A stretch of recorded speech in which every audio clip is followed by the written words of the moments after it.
Ravi de vous retrouver pour ce nouveau numéro de votre magazine Éco-Débat. Aujourd'hui, nous poursuivons le débat sur le phénomène de l'orpaillage clandestin en Afrique de l'Ouest, mais l'accent sera mis beaucoup plus cette fois-ci sur les pistes de mécanismes et initiatives pour lutter contre ce phénomène. Et j'ai le plaisir de recevoir sur ce plateau Ouattara Barado, spécialiste d'analyse sectorielle. Merci d'être avec nous. Merci, M. Soumaro, de nous donner l'occasion de discuter de ce sujet qui est vraiment important pour notre pays sur le plan de l'environnement, de la population et de l'agriculture.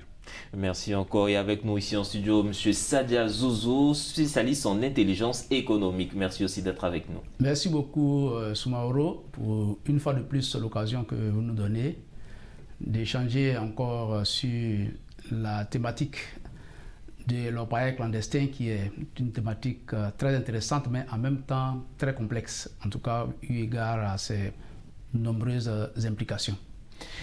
Très important comme phénomène, mais aussi qui a beaucoup plus d'impact sur nos sociétés rurales. On a vu en tout cas dans la première partie de cette émission qu'est-ce qui favorise l'émergence de ces phénomènes, mais il nous fallait vraiment aborder la question des solutions.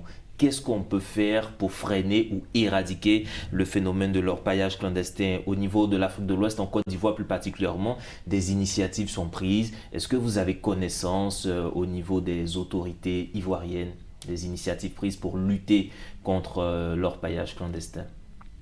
Merci beaucoup, Soumaoro. En tout cas, effectivement, l'État de Côte d'Ivoire, bien entendu, a pris beaucoup d'initiatives, à l'instar très certainement d'autres pays africains qui sont frappés par ce phénomène qu'on peut considérer comme la fièvre de l'or qui balaie toute l'Afrique de l'Ouest.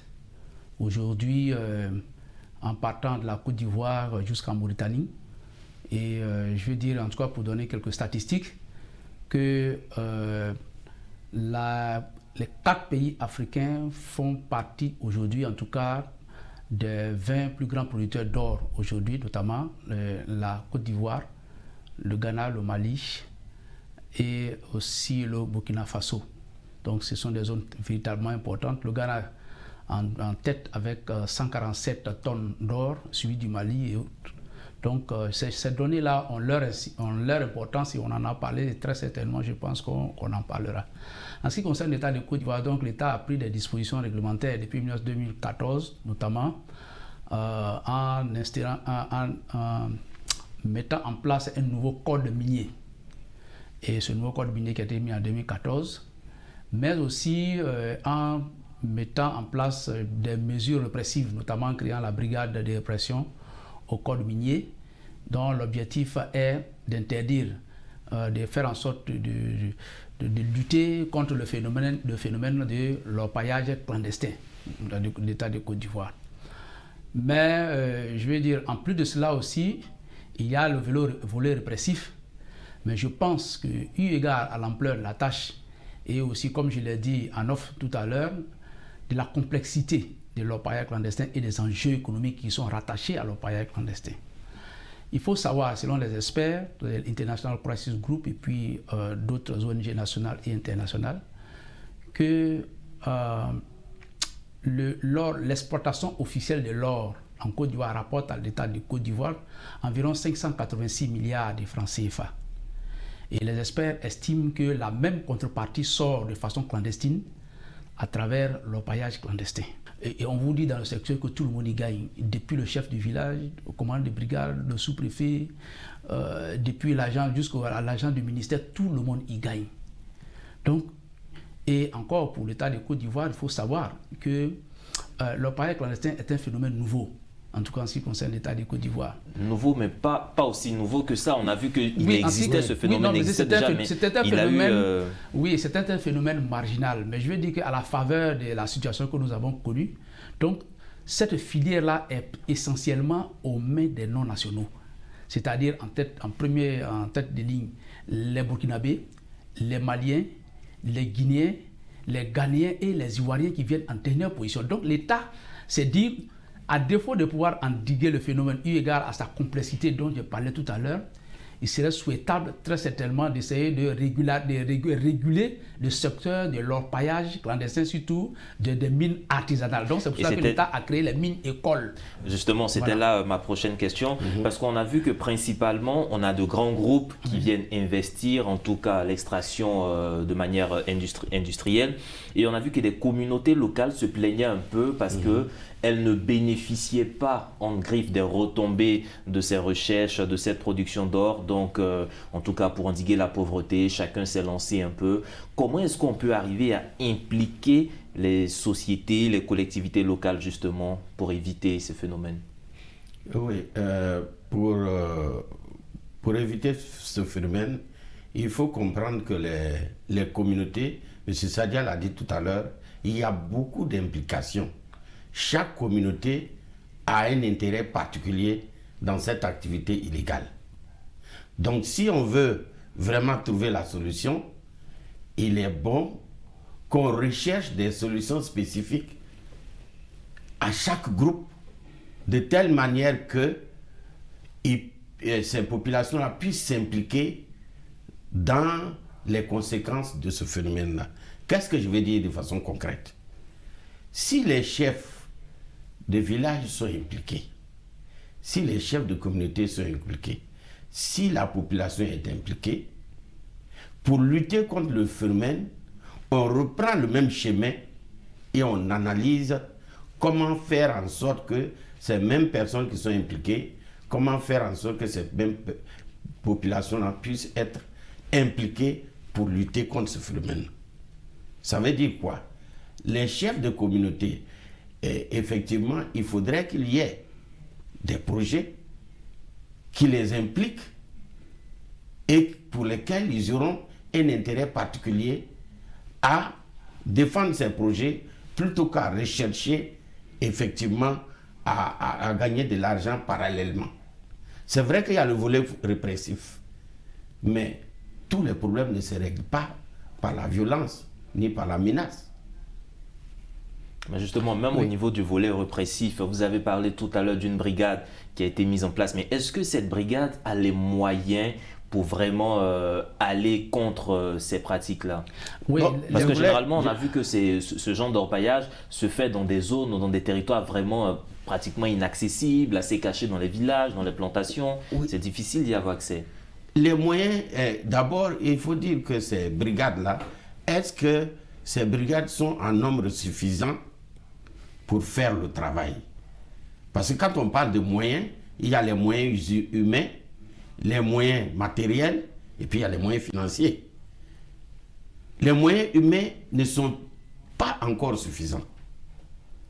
Et comme les moyens financiers ne vont pas aussi suffire, ça voudrait dire qu'il faut chercher d'autres types de moyens pour être sûr qu'on peut avoir le résultat qu'on recherche. Le problème se pose plus, à mon sens, en termes de stratégie d'approche de résolution du problème. Parce que les populations qui y gagnent, il faut effectivement d'abord la sensibilisation. Je pense qu'ils le font déjà. Ensuite, des activités génératrices de revenus qui soient des activités saines et des activités de restauration de l'environnement qui a été détruit par l'orpaillage clandestin. Alors, tout ça, vous voyez que c'est un package. Si ce package n'est pas bien managé, on va se retrouver à envoyer des effectifs élevés de corps habillés qui vont être pris en lest par la population, où on en a déjà parlé la dernière fois. Mais si les jeunes eux-mêmes, il n'y a pas d'activité génératrice de revenus, s'il n'y a pas d'activité qui permet de reboiser même l'environnement, s'il n'y a pas une implication même des sociétés, s'il n'y a pas un plan qui prend en compte effectivement la mise en place de ces sociétés, les revenus et tout un système pour gérer, on va se retrouver toujours en train de tourner en rond. C'est pour ça que je vais dire une chose. Je vais dire que l'État de Côte d'Ivoire a mis en place la BRCM, la Brigade de répression au code minier. Cette brigade-là, je vous ai dit tout à l'heure que cette un problème qui est très complexe, avec beaucoup d'implications et même de complicités au sein de l'appareil sécuritaire à un très haut niveau. En fait, en Côte d'Ivoire, ça peut être aussi dans les autres pays en Afrique de l'Ouest. Et quand on parle de l'appareil sécuritaire, on parle de l'appareil sécuritaire, je vais dire, régalien, c'est-à-dire notamment au niveau des groupes régulièrement constitués, aussi bien au niveau des groupes, des groupes armés. Dans d'autres pays, notamment par exemple au Mali, au Burkina, etc., où par exemple c'est des groupes armés qui contrôlent des mines entières avec des revenus d'environ 20 milliards 20 millions de dollars par an, ça c'est le chiffre officiel. Donc il y a des groupes armés aujourd'hui qui contrôlent les mines. Alors donc pour dire la chose... Et pas en Côte d'Ivoire quand même. Non, pas en Côte d'Ivoire, mais je vais dire que du fait de cette complicité, de cette complexité, de cette complicité-là, quand on met une brigade sur pied, le temps que la brigade arrive sur le terrain, déjà, les gens sont déjà informés. Parce que, je vous l'ai dit tout à l'heure, d'après le rapport que j'ai lu à travers International Crisis Group, c'est que tout le monde y gagne. Tout le monde a compris, le chef d'État, le chef de village, le sous-préfet, les hommes politiques, tout le monde y gagne. Donc ça veut dire que c'est un tel phénomène-là, c'est véritablement difficile, vraiment de lutter contre ce phénomène-là.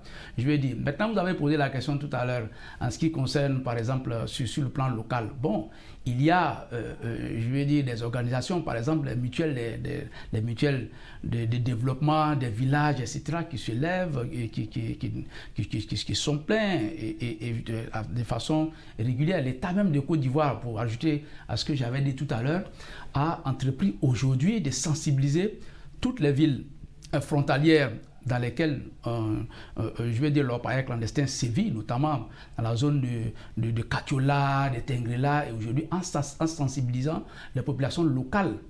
D'abord, dans un premier temps, sur la menace à la sécurité alimentaire. On sait très bien que les terres, véritablement, aujourd'hui, ça c'est une menace pour les terres, mais ça c'est une menace que les gens voient comme étant une menace lointaine. Mais la force de la fièvre de l'or est beaucoup plus forte, et c'est pour cela qu'il y a eu une incursion, je vais dire, des groupes armés dans le nord de l'État de Côte d'Ivoire. Donc, ce qui met, je vais dire, la sécurité de l'État même, je vais dire, en danger. Donc, aujourd'hui, quand c'est les pouvoirs publics qui ont décidé de faire au niveau de l'État de Côte d'Ivoire, effectivement, comme mon co-débatteur Barado l'a dit tout à l'heure, c'est de créer des activités génératrices de revenus, de sorte à ce que ces personnes-là ne soient pas, je vais dire, ne soient pas sensibles au cri des sirènes des groupes armés. Il faut dire qu'un groupe armé s'installe dans un pays ou dans une région, ça c'est toujours comme ça à travers le monde, en raison de la présence d'une chose, soit par exemple je vais dire des mines ou bien d'autres ressources naturelles, et ça a toujours été comme ça. Donc, voilà. Alors si je veux vous prendre sur ce que vous venez de dire en parlant des activités génératrices, est-ce que pour vous aussi vous faites partie de cette mouvance qui pense qu'il faille réformer le secteur de l'orpaillage pour permettre aux communautés locales de pouvoir elles-mêmes pratiquer cet orpaillage, mais de manière encadrée pour ne pas utiliser tous ces produits et dégrader l'environnement à tout va? Monsieur Soumoro, dans les zones d'orpaillage, là, je pense que M. Vincent Toby, qui est le président de l'ONG Aube Nouvelle, a fait un rapport vraiment très intéressant sur la question. Les activités traditionnelles des cultures des rentes comme le café ou le cacao aujourd'hui sont considérées comme je veux dire que pour certaines populations, ça ne rapporte pas beaucoup d'argent. Donc c'est fait que c'est ce qui est inquiétant parce que ces cultures-là sont délaissées, aussi bien au niveau de la culture des rentes qu'au niveau des cultures vivrières. Ces cultures-là sont délaissées aujourd'hui au profit de l'orpaillage clandestin qui rapporte beaucoup plus d'argent. Le gramme d'or aujourd'hui sur le marché mondial, c'est 20 000 francs CFA. 20 000 francs CFA pour le gramme d'or, ça veut dire que si vous... Je vais dire, ce qu'un orpailleur, il y a dans le cas de certaines enquêtes auxquelles j'ai eu accès, ceux qui s'adonnent à l'orpaillage, ils pensent qu'ils perdent leur temps à aller au champ pour avoir des miettes à la fin que d'aller sur un champ d'orpaillage. Et aujourd'hui, c'est devenu un véritable problème. Les enfants quittent l'école, etc. C'est véritablement une véritable menace. Monsieur Soumaro a bien placer le cadre pour dire que nous devons analyser les solutions qui sont portées par l'État de Côte d'Ivoire, ou du moins nous pourrons aussi regarder dans quelle mesure ces solutions peuvent être améliorées. Parce que tout ce tableau qui est dépeint, c'est cette situation qui montre que le problème de l'or et de l'orpaillage est véritablement un problème pour notre pays. Les impacts, tant au plan de l'environnement, au plan humain, au plan social, et économique, sont incommensurables. Donc, c'est surtout les solutions. Quelles solutions? Et l'État a apporté des solutions. Mais quand on regarde, on ne peut pas dire que le succès est au rendez-vous totalement au niveau de ces solutions. Mais quand on regarde ces solutions, quels sont les points faibles de ces solutions, de telle manière que les dirigeants puissent peut-être s'inspirer de quelques idées qu'on pourrait avoir pour essayer d'améliorer le problème. Je reviens pour dire que c'est vrai, il y a la brigade de répression. C'est vrai, il y a une tentative d'activité économique, des activités génératrices de revenus. Mais cela nécessite une plus grande implication. Et de la jeunesse, d'abord une sensibilisation, une plus grande implication, des organisations qui soient formées pour trouver le résultat, sensibiliser donc, et puis bon, obliger les gens, pas les obliger à arrêter sur le champ, parce que, comme Sadia l'a dit, il est plus facile, en ayant un gramme d'or, d'avoir 20 000 francs que d'aller cultiver pour l'avoir. Mais tant qu'on n'a pas enlevé de sa tête que la recherche de l'or est un peu comme un jeu de loterie, vous pouvez gagner comme vous pouvez ne pas gagner. Et si vous gagnez, vous risquez aussi votre vie, surtout quand il s'agit de l'orpaillage clandestin. Comment impliquer ces sociétés régulièrement constituées qui viennent, qui prennent une partie de cette recherche, bien sûr en donnant la part de l'État, comment les impliquer pour qu'il y ait des projets, des organisations, des associations de villages qui soient impliqués et financés pour aider l'État à trouver le résultat. Pour moi, c'est l'approche de solution. Oui, moi je voulais ajouter à cette approche-là, dans ce qu'on appelle aujourd'hui le RSE, au niveau de la responsabilité sociale des entreprises. Oui. C'est-à-dire que lorsque c'est nos entreprises quand même qui sont des grandes entreprises qui travaillent selon les normes internationales, les sociétés canadiennes, etc., australiennes, qui occupent le haut du pavé au niveau, en ce qui concerne des entreprises attributaires des marchés dans le domaine domaine aurifère, dans l'État de Côte d'Ivoire. Bon, par le passé, en tout cas, il y a eu beaucoup de plaintes par rapport au non-respect des cahiers des charges liés aux cahiers des charges qui ont été liés avec l'État et aussi avec les études qui ont été faites au niveau de l'impact environnemental avant la concession des mines. Ça avait été fait. Mais de plus en plus maintenant, on remarque aujourd'hui que certaines entreprises, en tout cas, ont décidé de développer, je vais dire, mettre un accent sur la responsabilité sociétale de l'entreprise, faire en sorte de pouvoir toucher, créer beaucoup d'activités génératrices de revenus ou bien créer des activités qui peuvent permettre aux populations de se prendre en charge. Le cas n'est pas spécifique seulement au niveau de l'État de Côte d'Ivoire. On parle par exemple, j'ai vu une littérature sur les conséquences catastrophiques de la bauxite, par exemple dans la région de Simandou en Guinée, où pratiquement on ne peut pratiquement plus rien cultiver là-bas. Je pense que l'État de Côte d'Ivoire, en tout cas pour ce que je sais, en disant je ne suis pas en Guinée, mais je sais que en tout cas l'État essaie de faire un effort, mais l'État aussi a l'obligation aussi de travailler de façon conjointe avec les entreprises à qui ces contrats miniers sont donnés pour leur demander de respecter leur cahier de charges. Parce que si l'État ne s'engage pas, en tout cas à suivre de près, je veux dire, les responsabilités de ces entreprises, ça va être très très difficile face aux populations qui sont véritablement, je veux dire, sans moyens. Là, je voulais dire quelque chose de très important parce qu'il y a eu, à la faveur de la Journée internationale de la paix, en Côte d'Ivoire le 15 novembre, il y a la conférence épiscopale de Côte d'Ivoire qui regroupe tous les évêques de Côte d'Ivoire qui a fait une annonce qui invite l'État de Côte d'Ivoire à travailler de toutes ses forces, en tout cas pour faire face au phénomène de l'orpaillage clandestin, face aux conséquences.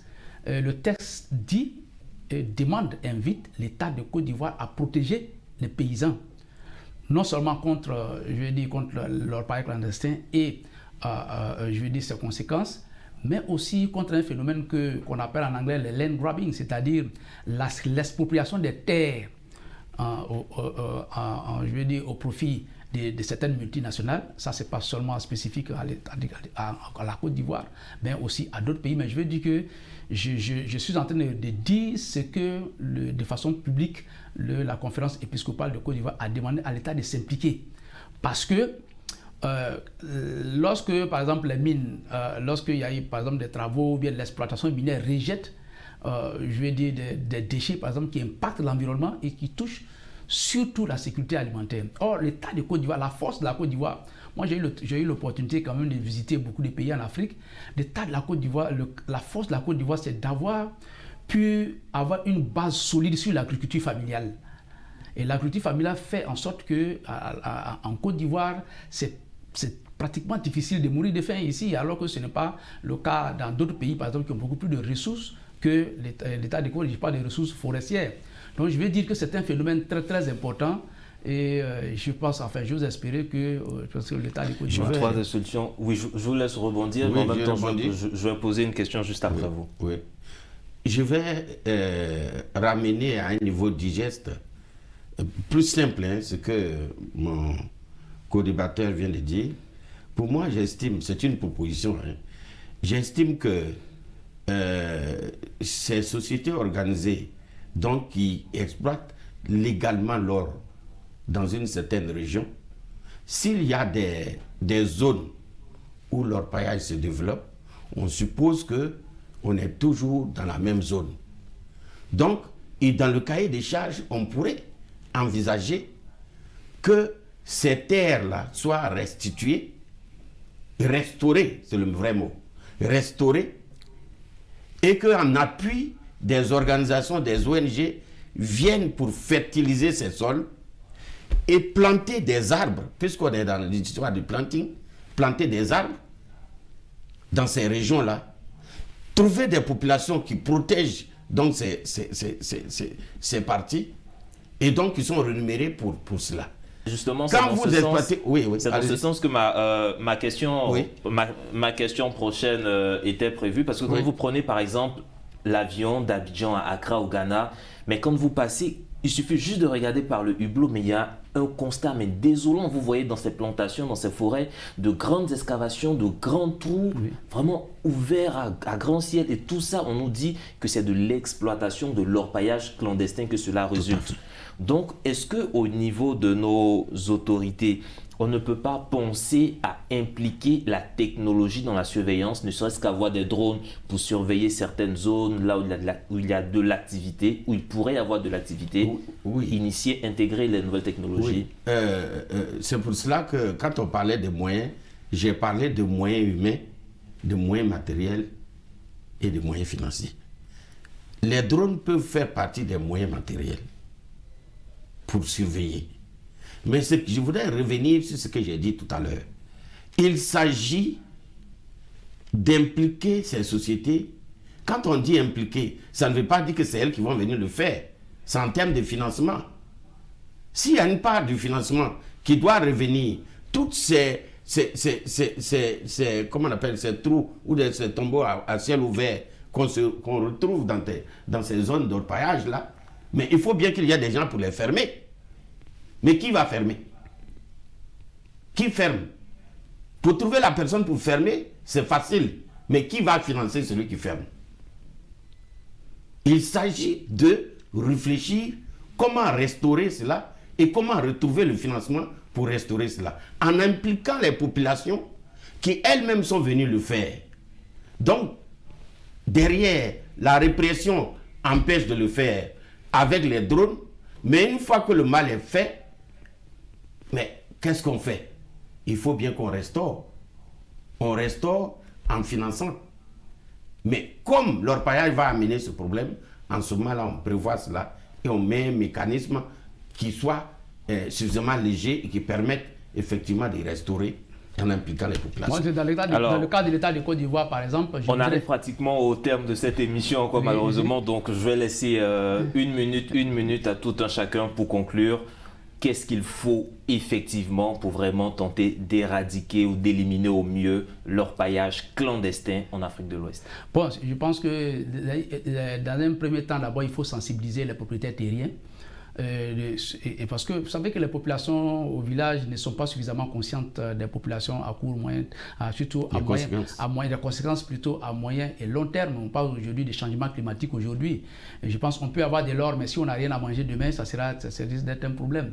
Donc je pense qu'il faut commencer par là. L'État de Côte d'Ivoire l'a déjà fait, surtout dans la zone du Nord, déjà en sensibilisant de façon intense les populations pour leur faire comprendre cela et leur faire comprendre l'importance en tout cas de préserver l'environnement, mais surtout de faire en sorte que l'orpaillage clandestin puisse être maîtrisé. Mais je veux dire, la solution qui consiste aussi à créer des mini-écoles pour encadrer l'activité de l'artisanat, l'orpaillage artisanal est une très bonne solution qui mérite d'être creusée et qui mérite beaucoup plus, je veux dire, d'être accompagnée.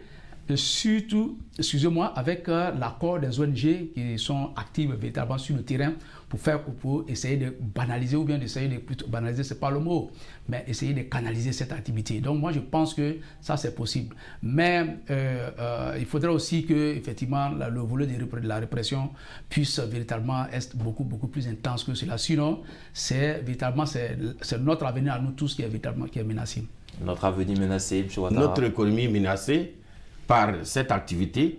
Mais pour résumer, hein, je pense qu'il y a des mesures pour l'avenir, des mesures préventives.